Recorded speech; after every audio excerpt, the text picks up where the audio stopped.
ഹദ്ദാദ് റതീബ് ചെല്ലുന്നവന് ഒന്നും പേടിക്കേണ്ടതില്ല. കാരണം അതിൽ പറഞ്ഞിരിക്കുന്ന ഓരോ ദിക്റുകളും ഓരോന്നിനുള്ള ദിക്റാണ്. വിഷം ഏറ്റാൽ ഇഫക്ട് ചെയ്യാതിരിക്കാനുള്ള ദിക്ർ അതിലുണ്ട്. വിഷം ഏറ്റാൽ ഇഫക്ട് ചെയ്യാതിരിക്കാനുള്ള ദിക്ർ അതിലുണ്ട്. നേരം വെളുക്കോളം ശൈത്താൻ ശരീരത്തിലേക്ക് പ്രവേശിക്കാതിരിക്കാനുള്ള ദിക്ർ ഹദ്ദാദ് റതീബിലുണ്ട്. ഈമാൻ കിട്ടി മരിക്കാനുള്ള ദിക്ർ ഹദ്ദാദ് റതീബിലുണ്ട്.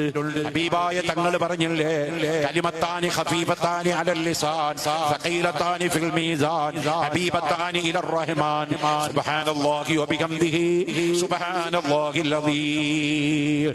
കലിമത്താനി ഖഫീഫത്താനി അലൽ ലിസാൻ, മനുഷ്യന്റെ നാവ് കൊണ്ട് പറയാൻ എളുപ്പമായ രണ്ട് വാക്ക്. സഖീലത്താനി ഫിൽ മീസാൻ, മീസാൻ എന്ന തുലാസ് ഭാരം കൂട്ടുന്ന രണ്ട് വാക്ക്. ഹബീബത്താനി ഇലർ റഹ്മാൻ, അല്ലാഹുവിലേക്ക് പിരിശം വെക്കുന്ന രണ്ട് വാക്ക്. ഏതാണ് ആ രണ്ട് വാക്ക്? സുബ്ഹാനല്ലാഹി വബിഹംദിഹി സുബ്ഹാനല്ലാഹിൽ അലീം.